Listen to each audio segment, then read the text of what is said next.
Assalamualaikum warahmatullahi wabarakatuh. Perkenalkan, nama saya Aib Saifuddin SPDI. Saya salah seorang ASN di pemerintahan Provinsi Jawa Barat, yang mana saya bekerja sebagai guru di SMA Negeri 1 Rajagaluh.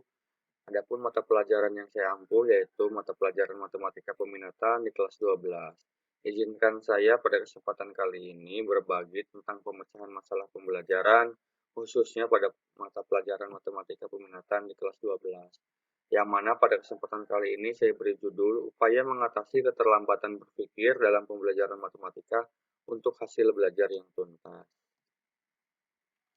Deskripsi permasalahan. Sebagaimana yang kita ketahui, bahwasanya dalam proses belajar mengajar, proses berpikir tiap individu siswa itu heterogen ya, atau berbeda antara siswa yang satu dengan siswa yang lain. Ada yang menyerap materi itu dia sangat cepat, ada yang sedang-sedang saja, bahkan ada pula yang sangat lambat. Mungkin karena siswa yang sangat cepat dia belajar dulu sebelum proses di kelas. Nah, ya siswa yang sedang-sedang saja misalkan dia ya motivasinya sedang, mengandalkan apa yang diajarkan guru saja di kelas. Yang lambat, nah, dia tidak belajar di rumah, di kelas juga mungkin kurang motivasi gitu ya, sehingga di kelas dia menyerap materi mungkin agak sangat lambat. Yang kedua, perbedaan kecepatan menyerap materi ajar tentu saja bisa berakibat pada strategi rencana pembelajaran yang tidak bisa dilaksanakan secara sempurna. Seperti target misalkan satu materi itu bisa kita diajarkan misalkan hanya 2 atau 3 pertemuan, bisa saja kan molor menjadi misalkan 4 sampai 5 pertemuan. Nah, kalau molor begini kan nanti rencana pembelajaran yang sudah kita susun dalam administrasi pembelajaran tentu tidak tercapai. Yang ketiga, dalam pembelajaran di kelas berdasarkan observasi dan angket. Nah, ini angket sederhana yang saya buat tentang keterlambatan berpikir yang disebar di hampir sebagian besar siswa kelas 12 MIPA 6 dapatkan informasi yang itu lambat dalam belajar dan harus dipikirkan solusinya.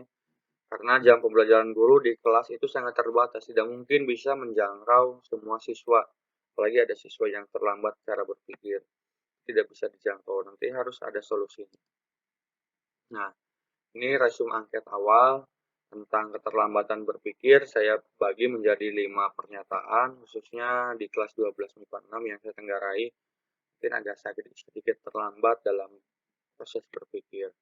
Ini saya belajar di rumah sebelum belajar di kelas. Ini hanya menjawab belajar di rumah cuma 13. Berarti sisanya tidak belajar dulu ya di rumah saat pembelajaran. Saya selalu paham apa yang dijelaskan guru, cuma 12. Berarti ada 24 siswa yang tidak paham.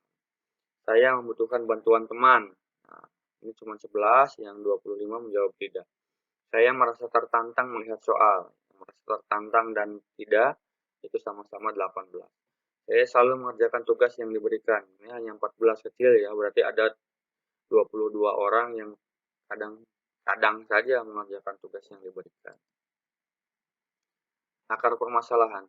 Nah, akar permasalahan dalam keterlambatan berpikir saya bagi menjadi 4. Yang pertama, mungkin siswa tidak termotivasi dalam belajar matematika.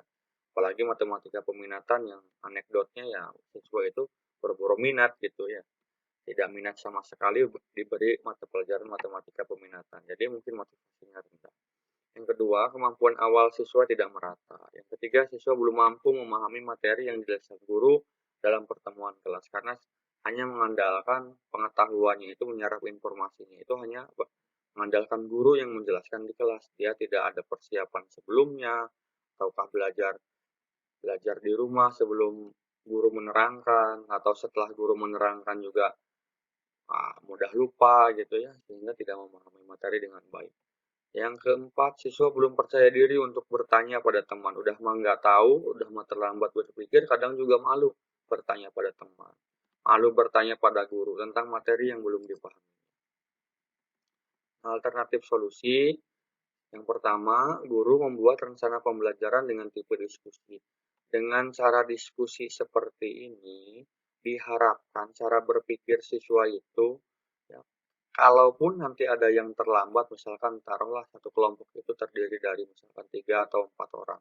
Ada satu yang terlambat, diharapkan nanti teman-temannya yang lain, yang 3 orang yang lain itu membantu teman yang terlambat dalam berpikir itu ya dalam menentukan ataupun menyelesaikan soal-soal yang diberikan.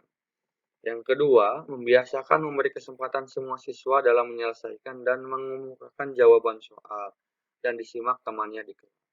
Ini sangat penting ya. Yang pertama, cara ini bisa menumbuhkan rasa percaya diri siswa.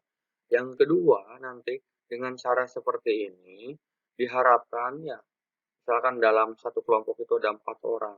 Pilihlah secara acak misalkan 1 orang. 1 orang itu kebetulan misalkan terlambat dalam berpikir. Ya, dipaksa oleh keadaan misalkan harus harus mengemukakan jawaban. Tentu nanti dia mengemukakan jawabannya itu pasti dengan banyak kekurangan. Nah, kekurangan itu nanti disimak teman-temannya di kelas, nanti dikomentari, nanti diberi petunjuk, bahkan nanti dibimbing juga oleh guru sehingga ada yang terlambat berpikir pun tidak jadi masalah ya. Nanti bisa mengejar keterlambatannya itu dengan cara yang elegan.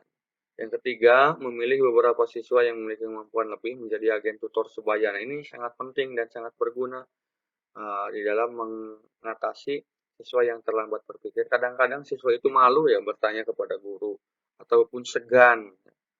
Bahkan ketika saya juga bertanya, sudah mengerti atau belum, pasti sekelas jawabannya mengerti. Padahal justru mungkin faktanya berkebalikannya, ada siswa beberapa orang yang memang tidak paham.